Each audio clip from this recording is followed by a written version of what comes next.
Hi, everybody.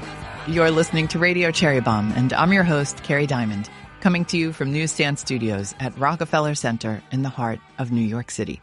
Today's episode is a fun one. It's our first ever joint episode with our baking podcast, She's My Cherry Pie.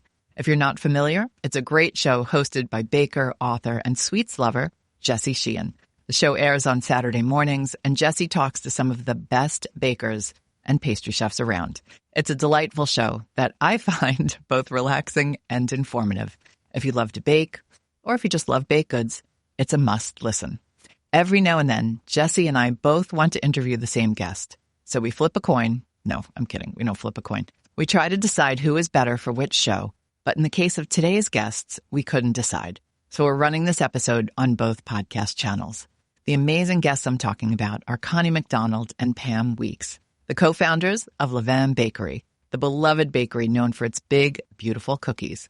My friend Renee introduced me to those cookies years ago, and I have been a fan ever since.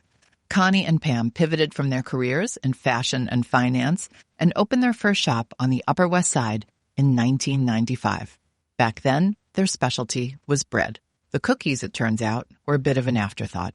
Today, they have an incredible business built around those very cookies. You will love their story.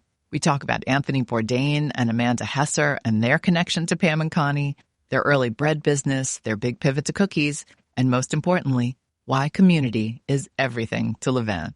Stay tuned for Pam, Connie, and Jessie. Today's show is presented by Nonino. Time for a cocktail history lesson. One of my favorite cocktails is the Paper Plane.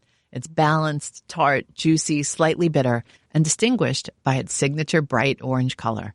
The drink was created by bartender Sam Ross almost 20 years ago, and he named it for the song Paper Planes by MIA.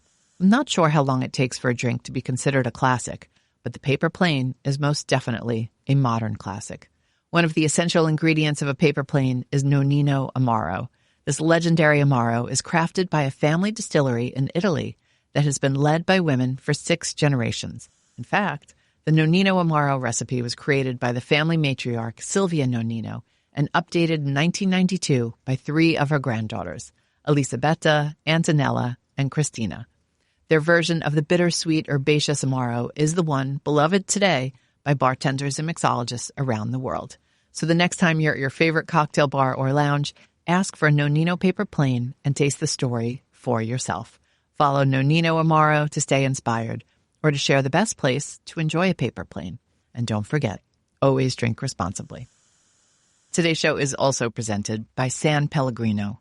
At Cherry Bombe, we believe mentorship can change everything. Over the years, we've been proud to partner with San Pellegrino on our mentor-mentee dinners, bringing together accomplished chefs and restaurateurs with rising culinary talent to celebrate the power of guidance, community, and opportunity.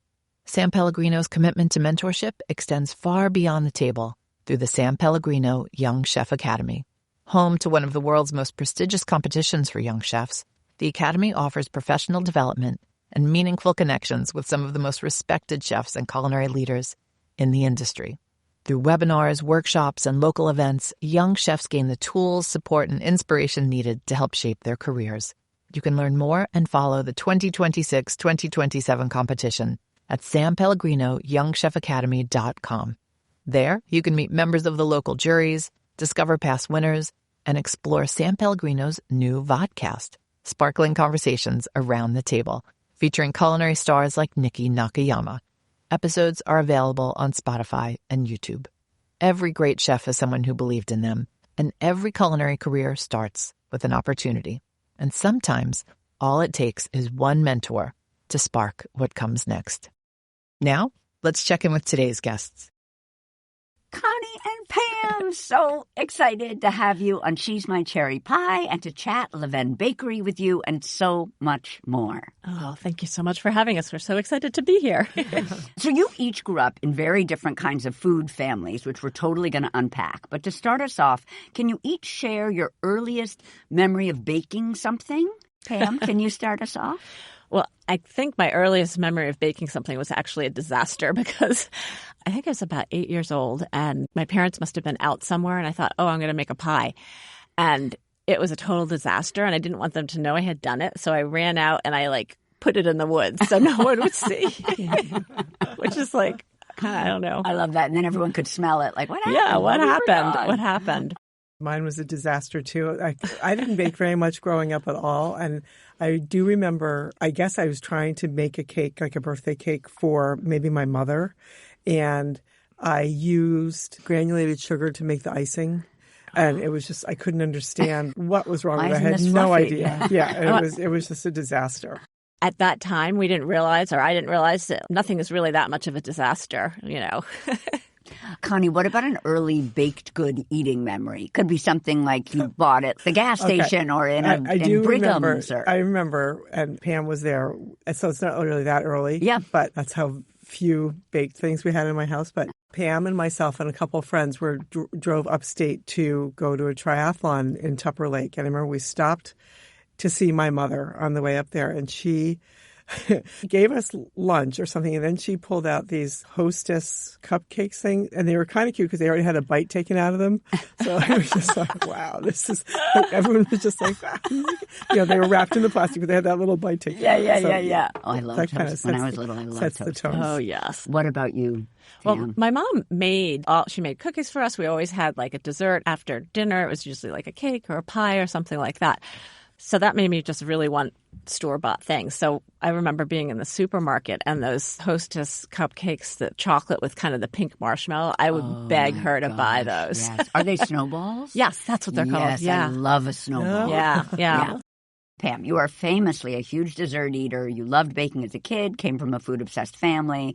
And your mom was this great cook and baker. And I know bread was one of her things. But can you tell us anything else about any of her baked good baking specialties? She was really ahead of her time. She was really thoughtful about the nutritional value of things, and she was always cutting back on sugar and trying things. She got gourmet. She had all these amazing cookbooks, but she used them more, I think, for inspiration. Like, she was not afraid to change a recipe at all, and I think that's where I get that from. You know, don't be afraid to experiment. And she made every meal. I don't know how she did it, you know. So, Connie, you grew up in a kind of sweets-free environment, did not do a lot of baking growing up, as we've established. I think I read somewhere that your mom was eat to live as opposed to live to eat. Something that's really special is she did end up being insanely supportive of the bakery and was basically everybody's most reliable and favorite employee, which is so special. And so true. Once I think your older siblings were out of the house, even though it wasn't a big baking and cooking family, you kind of wanted to do these like special dinners for your mom and dad, or at least set the table in a special way. Can you tell us about that? Sure. Yeah, those are really good memories. I always made the same thing. So I wasn't, I didn't have a huge repertoire. So I took after my mother with that respect too. But, I always made the same thing. But I would set like a card table up in our living room, which we weren't allowed to go into when we were growing up, and just kind of set the table, tablecloth, some candles next to the fireplace, and we would sit in there and just like have a special time together, which was really nice.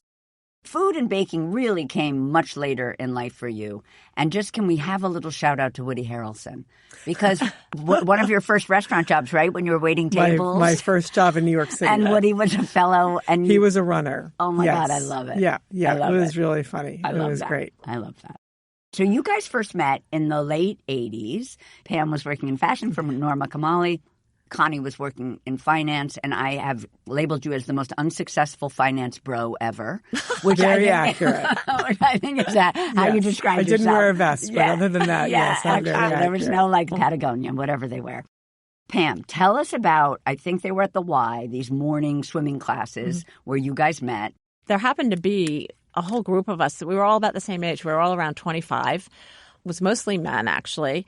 And so we all ended up in the same lane, and so we started doing workouts. And so I started kind of writing the workouts for all of us. And then you guys sort of met, became roommates sort of very quickly because it was convenient for both of you. Oh. And then, Connie, as you guys started to think about doing triathlons, so like taking your swimming to the next level, you guys would ride bikes together and kind of talk about your lives and what your dreams were while you were writing, etc. And tell us about some of I think you guys had a few ideas for what you might do before you landed on a bakery. We did. We thought about things like a bike tour company, maybe like a women's bike tour company, with Pam's amazing background in fashion, women's athletic apparel.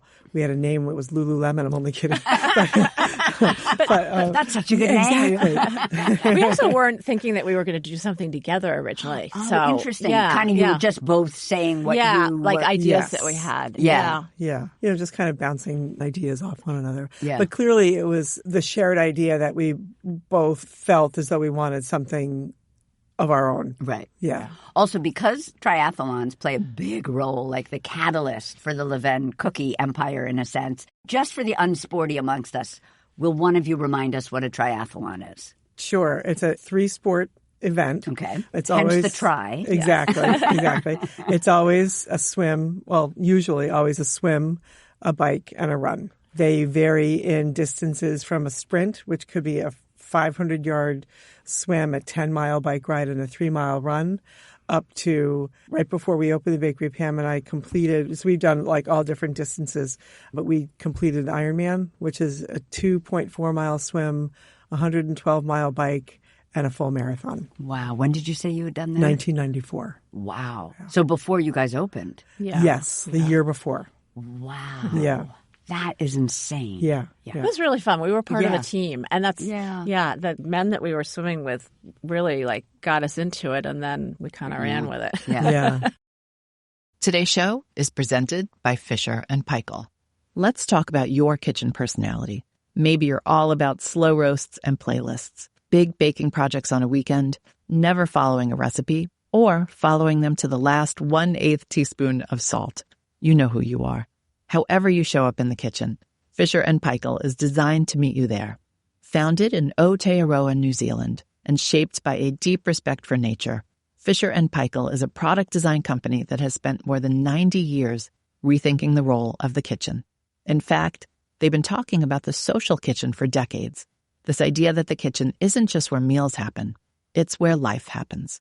Fisher and Paykel's appliances, from their ovens and cooktops to refrigerators and wine fridges, dishwashers, and washing machines, are all built to support that, not as one-off pieces, but as a system that works together so your kitchen reflects how you live, cook, and gather.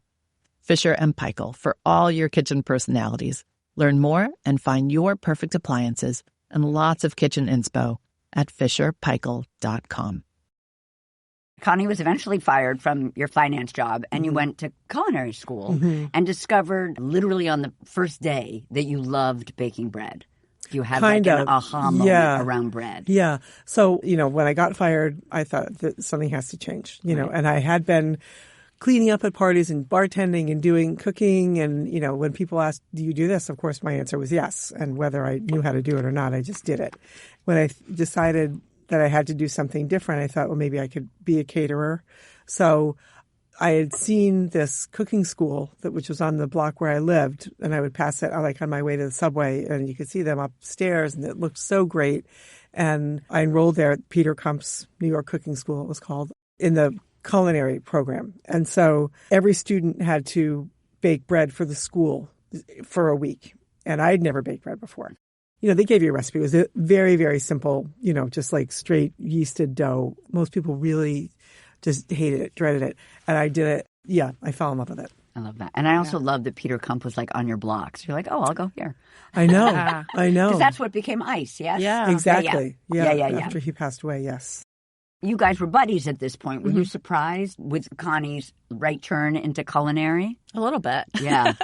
Yeah, but I reaped the benefits of it because every night she was practicing what she had learned. So I would come home from work and she'd be in the kitchen making these amazing things. And I was just like, wow, so good. Tell us about, after culinary school for Connie ended up working at 1 Fifth Avenue. I know it was called something different then. Tell us about that place. Tell us about, I think they had no liquor license, so it looked like everybody was going to lose their job. Tell us how being at 1 Fifth turned into the first rendition of Levain. Connie had been working with this chef and kind of a group of other sous chefs, I guess you would say. So they got this opportunity at 1 Fifth, and so they all went there, but they didn't, as you said, get a liquor license. So it was a really rocky start, and little by little they started kind of cutting back, and Connie realized that she was pretty high on the list to be next to be let go. And so she came to me and she said, well, what do you think about this idea? You know, we both love baking. We both love baking bread. People at the restaurant seem to like the bread. What about approaching the chef and saying, can we trade product for space? And it was a huge space. That kitchen was gigantic. The pastry part of the kitchen was literally about as big as our 74th Street location. And I was like, sure, why not? We had nothing to lose. You were just like, I don't need another restaurant job. Now I want to do my own thing. Like you kind of already knew that? Yeah. You know, so I was baking bread there. Yeah. And as Pam was saying, the breads, for whatever reason, there was like 6 or 7 different kinds of breads that we'd make. And they were popular. People wanted to, back then, people immediately got a bread basket when you went into a restaurant, and which was always so nice, right? Yeah. And it was filled with different kinds of breads, which was great. So the idea was that we would approach Anthony Bourdain, who was the chef at that time. I would go off the payroll, and we would try to get wholesale bread accounts. Mm-hmm. And so it was like no risk. Yeah. So it's like, let's just try. Yeah. So if it doesn't work out in 6 months, I'll get another job. Right. It was just, let's just try. Yeah. Tell us about Anthony Bourdain. Oh, well, he was in the restaurant. Yeah. So as Pam was saying, he came in, the chef that I went to 1/5 with was let go, and they brought him in. And I remember the woman who owned the restaurant at that time said, there's a new chef coming in for an interview. And I was like, okay. So I heard that I was closest to the entrance door, and you could hear like these chains and boots kind of coming down the hallway and smell cigarettes, right? So, he just kind of stops it, and she's like, hey. I was like, hi. He's like, I'm here for an interview. And so I just, right. I was like, wow. And he ended up getting the job. Really, really nice person. So different from what the usual, he came in, put up Harvey Keitel posters, Harvey Keitel movie posters all over the kitchen, smoked in the kitchen, but he was a really good cook, really nice person. He was so supportive of us and our idea. When we approached him with the idea, he thought it was a great idea, went for it right away. And even after we left 1/5, he came to visit us like on 74th Street. He did? Yeah, he was friends with Jacques Torres, who was, on Amsterdam. So he was great. When you made that plan, was the idea that you would still supply bread for 1/5?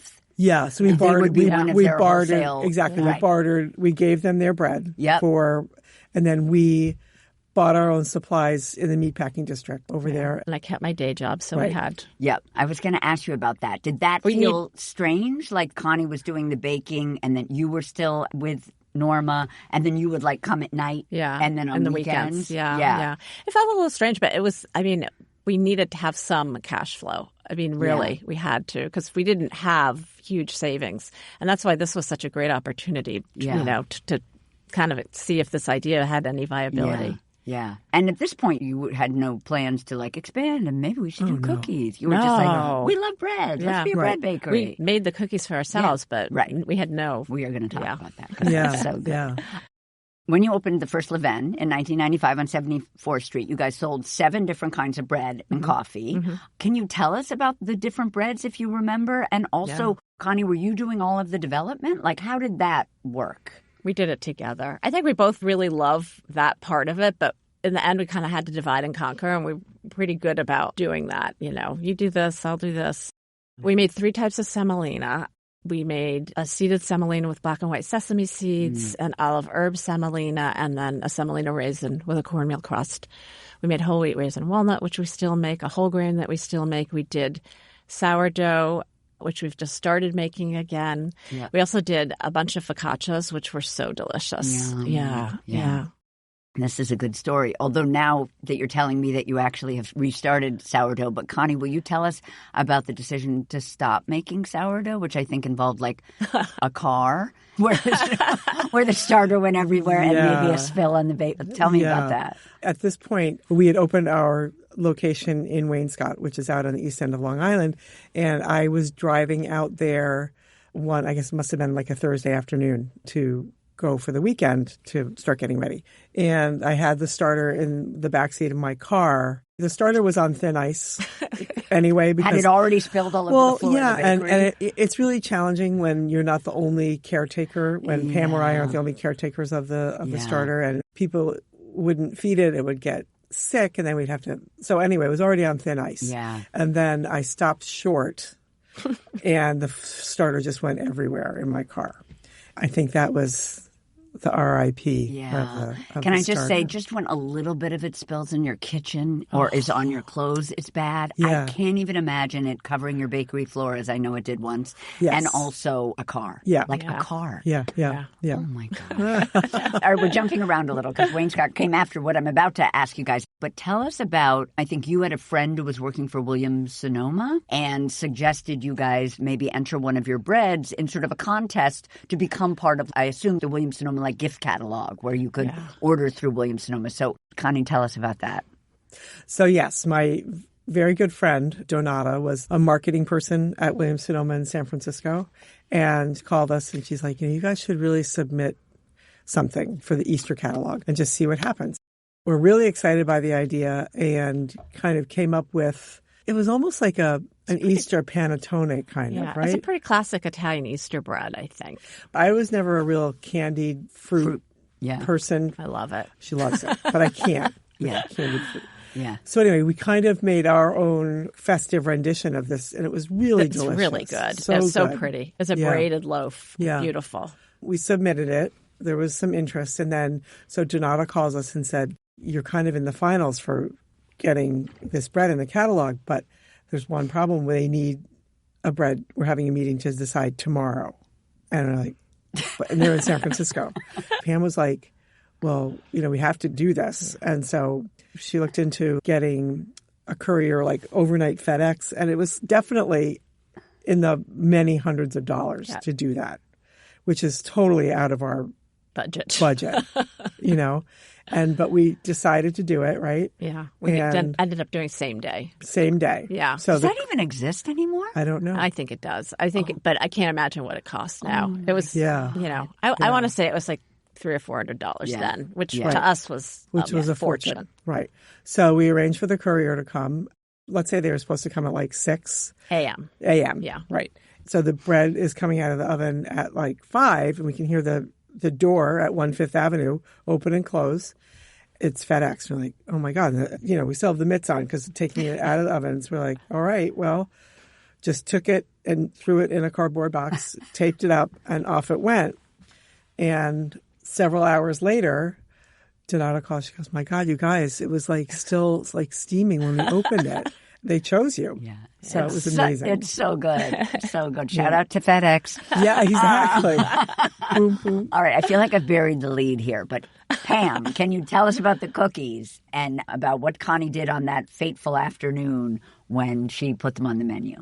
Oh, yeah. So I was just a couple weeks after opening, and she was there alone. It was very quiet. I mean, people can't believe that we had moments where there was no one in the bakery. I mean, I thought hours. I thought it would be like, I was like, is anyone ever going to come in and buy a cup of coffee? But I came back from wherever I had been, and she had made a batch of these cookies in a KitchenAid mixer, which literally was about a dozen cookies, and put them out and sold them already. They were gone. And they were a cookie you guys had already developed together for your triathlon training? We'd been making them at home just because, I love my dessert, as we know. Yeah. And the thing that's so great about this cookie and that we loved, the size made it really shareable. The size also made it really delicious because you have the crunchy outside and then the softer inside and, lots of chocolate and walnuts. And both of us agree that, nuts with our cookies and chocolate are delicious. But also for your athletic, the parts they of had a lot of nutrition. But I just mean that they could feed you so that you had the stamina Yes. to do the insane things that you were doing. They were very satisfying. Yeah. I did want to flag, when you talk about the cookies being shareable, I'm like, blasphemy. No sharing. I'm a kind of pro-jumbo anyway, but I'm just like, I can't even give anyone a bite. I'm just like, no, get your own. Yeah. Well, honestly, like I like to have my own too. But I try not to eat it all at once. I try to spread it over 2 days. Once when it's warm. It's funny. I thought it was about 1.5 to 2 months after you opened, but it was actually much sooner. Yeah, it was pretty soon. Happened. Well, after we got into the 74th Street space. Yeah.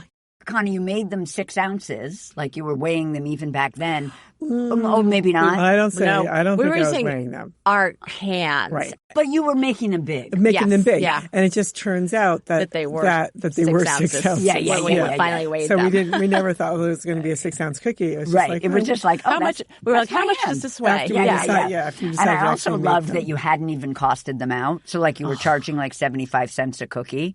And Pam was like, what are you doing? I think that sort of helped, unfortunately or fortunately, like solidify what we were both going to do. I'm much more, I guess, Bottom line. focused on the details. Yep. And she's focused on. But that's good because you need that in any partnership, marriage, any of those things. It's nice when people bring different things. Yes. Yeah. Well, you only made a dozen that day, but that really the recipe today is not that different. No. Connie, tell us about the call, 1997, Amanda Hesser. I think Pam answered the phone. Tell us that story. Yeah, Pam and I were at the bakery on 74th Street by ourselves and Cleaning. mopping the floor and things. And the phone rings, and now the cookies have become like a staple. They're part of the but menu. If I remember correctly, it was still only the chocolate chip walnut. It was. Yeah. So we were mopping and cleaning and everything. And I think Pam was like washing dishes and I was mopping the floor. So I was closest to the phone. So I answered the phone. And it was Amanda Hesser from the New York Times.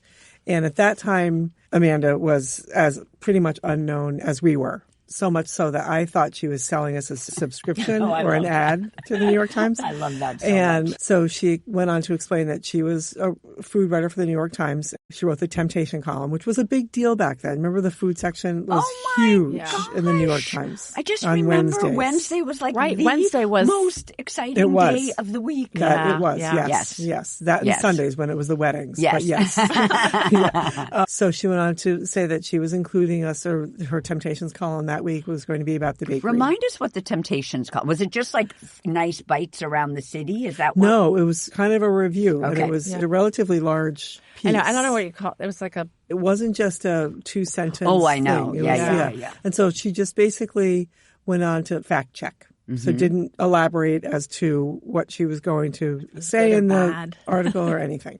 And so, hang up, I tell Pam, made sure that she got 3 E's in weeks.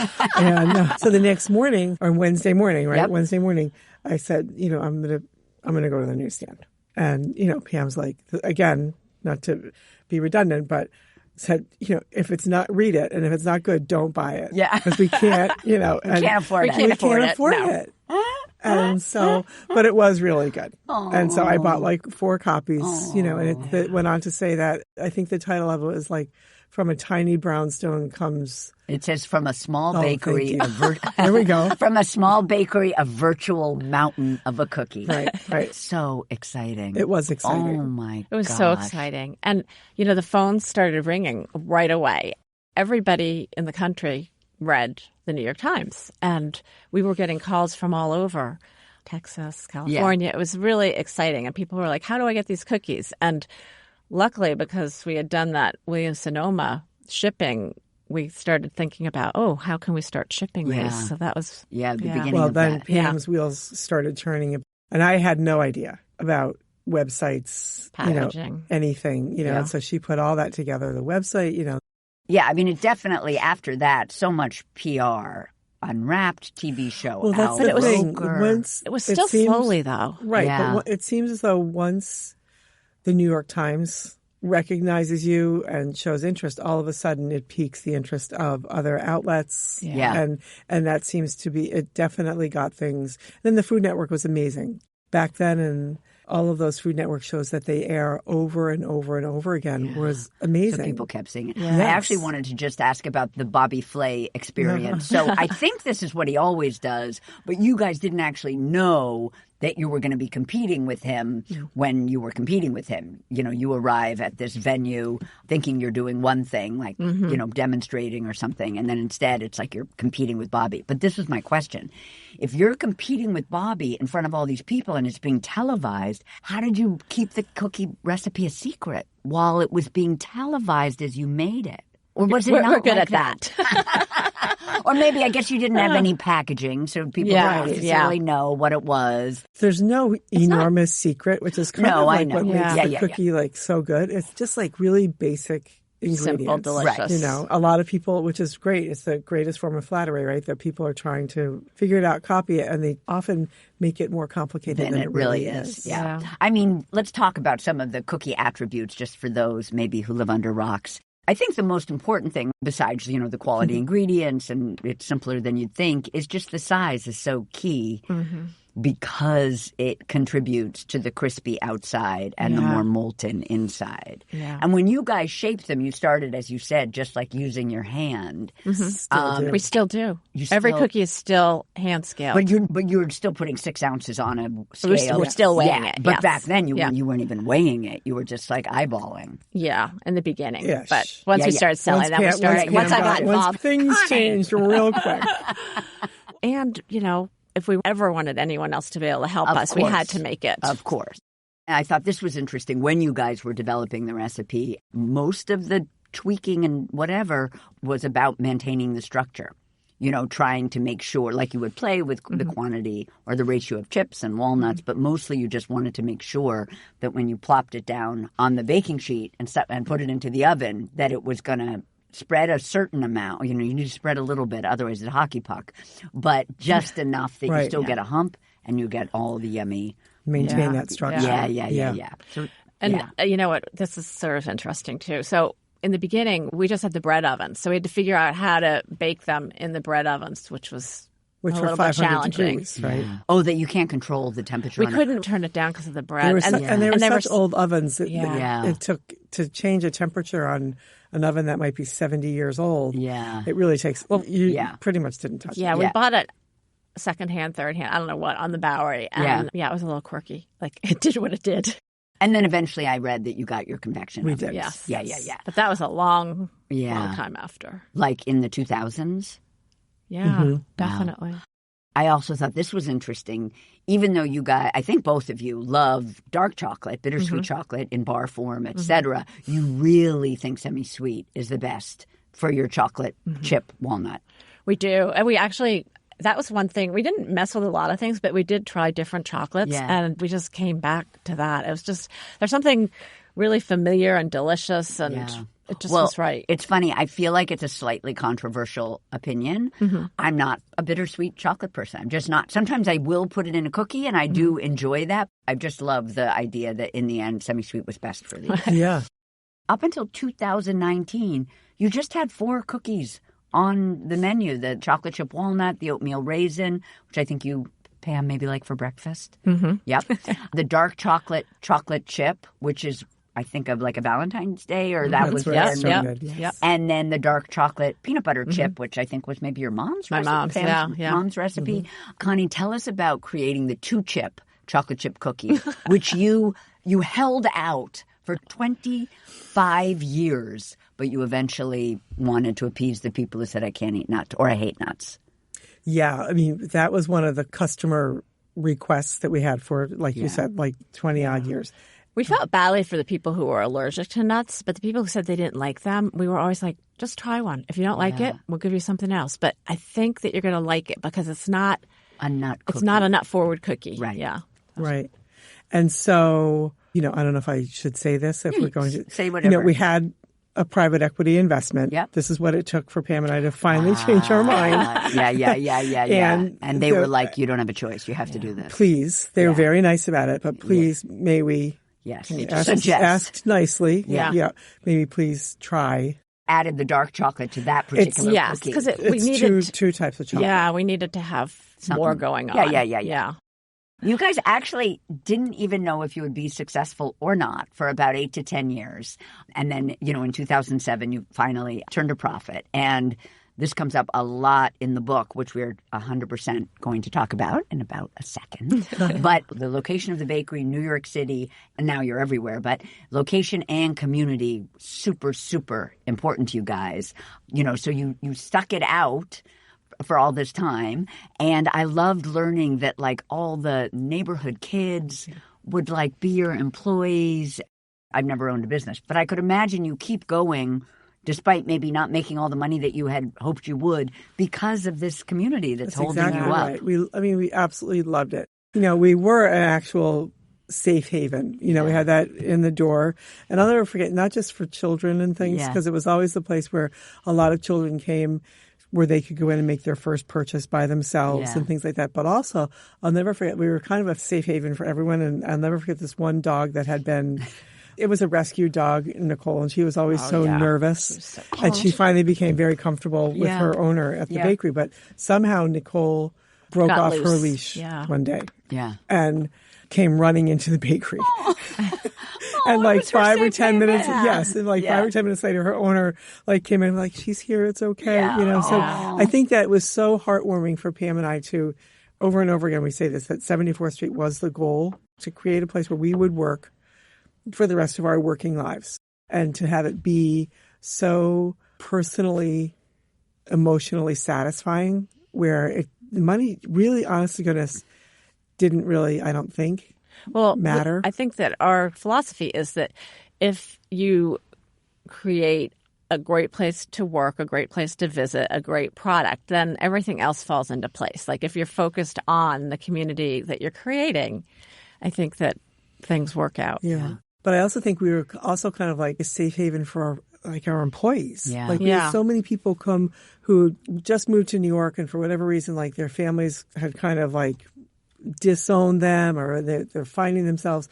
And when I think about so many people who were really blossomed in the bakery because of the friends they made and how comfortable they felt, and it's really gratifying. Yeah. Well, and our goal in expanding is that, we create community bakeries like this anywhere that we go. So we've been really careful about our expansion. Yeah. We're about to talk about the book, but before we do, please tell us about the new cookie that I think just launched, raspberry white chocolate pistachio, or raspberry pistachio white chocolate, however you guys want to say it. Tell us about this cookie. Well, we first got a sample of this raspberry chip, I guess about 6 or 7 years ago, and we loved it, but we didn't really know what we'd do with it at that time. And so, we're always thinking about ideas for new products, especially cookies, because they're not so easy to come up with, and that we want to make things that are really special and delicious and that we love and that feel right for us. And so we were thinking about it again this spring, and we both also really love pistachios. That's always been my favorite nut, I think.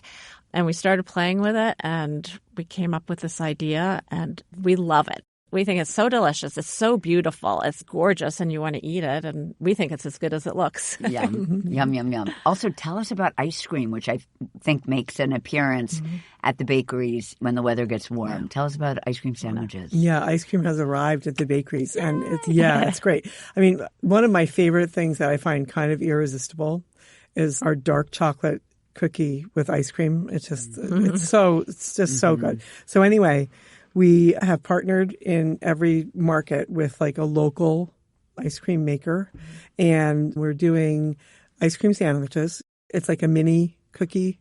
I think it might be 2 ounces. 1.5. 1.5 ounces on each side with ice cream in the middle. So we're doing the ice cream sandwiches, also a la mode. So it's just a scoop of ice cream in a dish with... I was going to say the way you'd like it. Yeah. What I want right now is an affogato. Yeah. Which we're doing too. Delicious. We have really great, espresso. So it's been really great. Yeah. And are the ice cream sandwiches pre-made? No, they're made to order. The 1.5 ounces. Those are ready. Those are baked. And of course, what flavors? I think it's the two chip and the dark chocolate. Yeah, we're switching it up a little bit, but basically that it's those two. The 2 chip and the dark chocolate. Yeah, and then we're also switching up. Sometimes there's special ice cream flavor as well. So often it's just vanilla. Yes, not just vanilla, not just often only it's vanilla. Chocolate. Yeah. And I think in one of our Boston locations, they're doing a coconut caramel crackle. One more question, just because I'm just planning all the things I'm going to get when I go into the 74th Street. Okay, if you get the a la mode one, can you get the large cookie with a scoop of ice cream? Oh, that's okay. It's a large cookie. It's a large cookie. Yes, I should have said yes. yes. Okay, PHEW.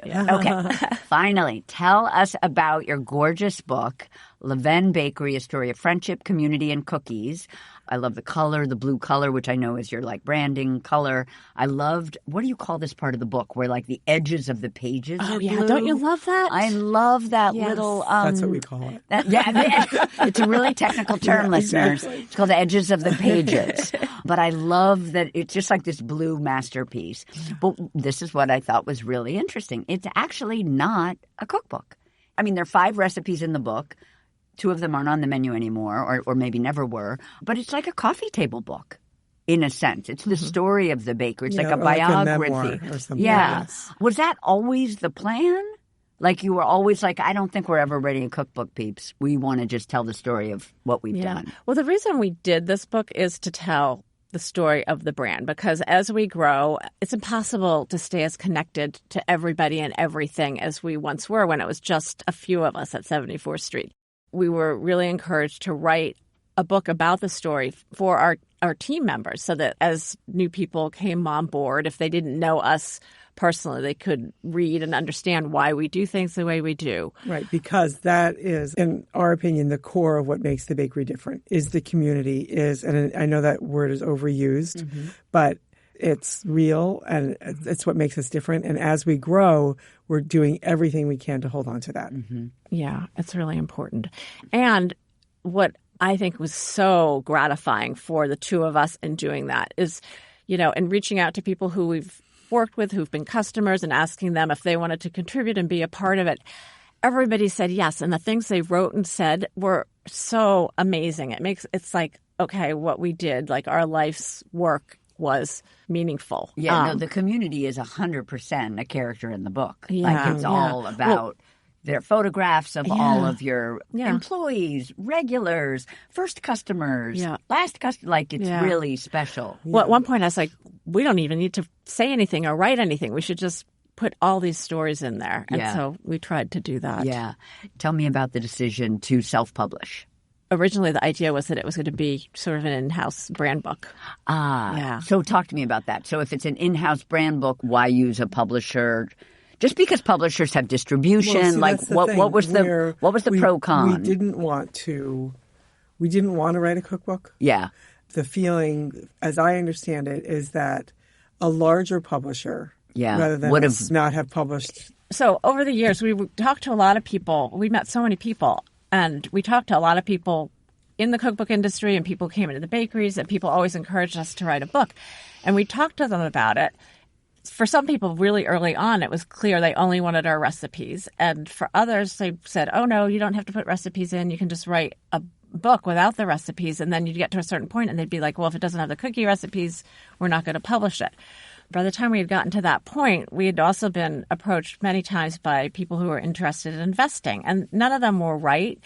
But at one point, we were talking to somebody he was amazing. He had his own business. He was interested in our business. He was a good customer, and we talked to him a bunch about a lot of different things. And we said to him, like, would you be interested in this business if we published our recipes? And he says, absolutely not. Wow. And so we had no idea we were going to take on an investment at that time, but we wanted to leave that option open. And, he was really clear that he wouldn't make an investment in the business if our recipes were in a book.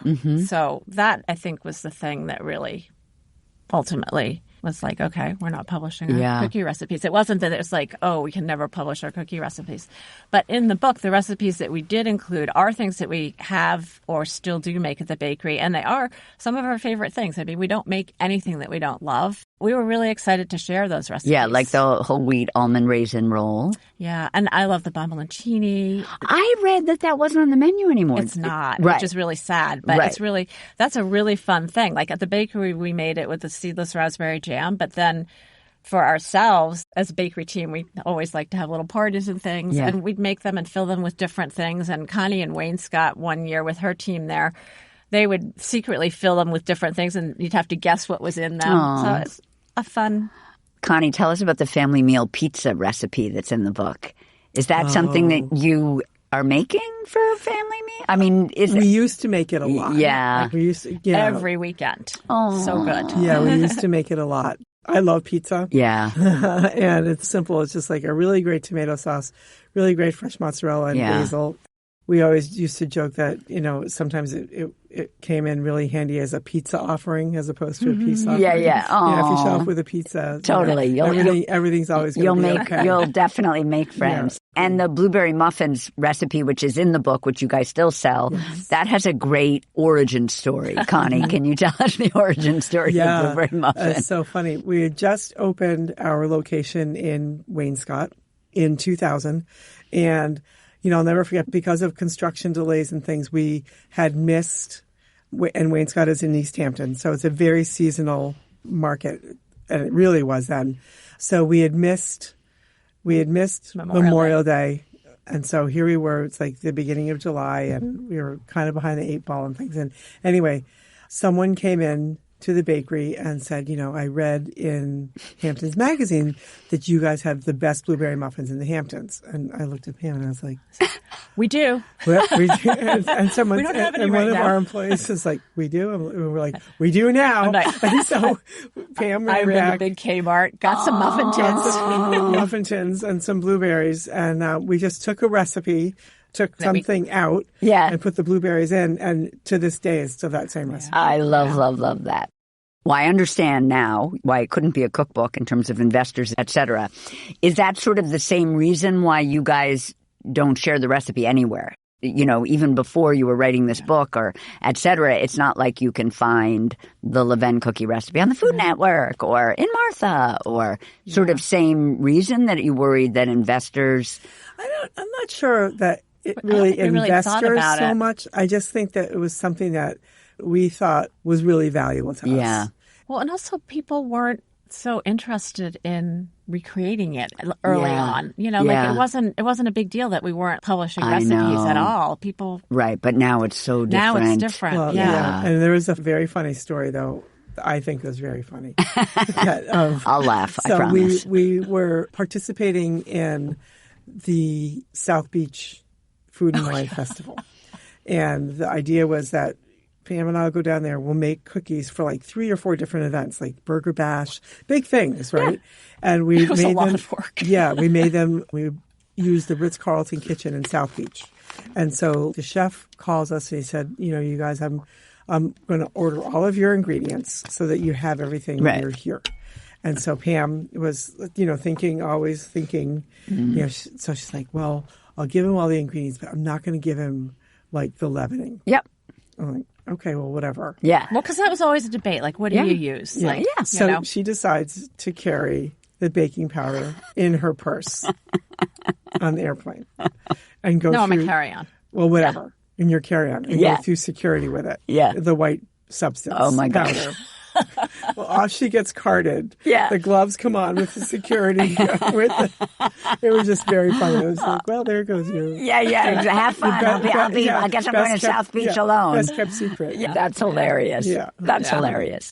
Well, thank you so much for chatting with me today, Connie and Pam. And I just want to say that you guys are my cherry pies. Aw, thank you so much. What a treat. That's it for today's show. Thank you so much to Pam and Connie and Jessie, of course. And be sure to check out She's My Cherry Pie wherever you get your podcasts. Also, thank you to everyone who joined us in Miami on Tuesday for the start of our Supper Club series with Whole Foods Market. It was such a beautiful night and so many fun vibes in the city because of World Cup. And I loved meeting so many of you and catching up with the Bombe Squad. Our theme song is by the band Tra La La. Joseph Hazen is a studio engineer at Newsstand Studios. Our producers are Catherine Baker and Jenna Sadu. Our executive assistant is Bridget Pittman. And our head of partnerships is Rachel Close. Thanks for listening, everybody. You're the bomb.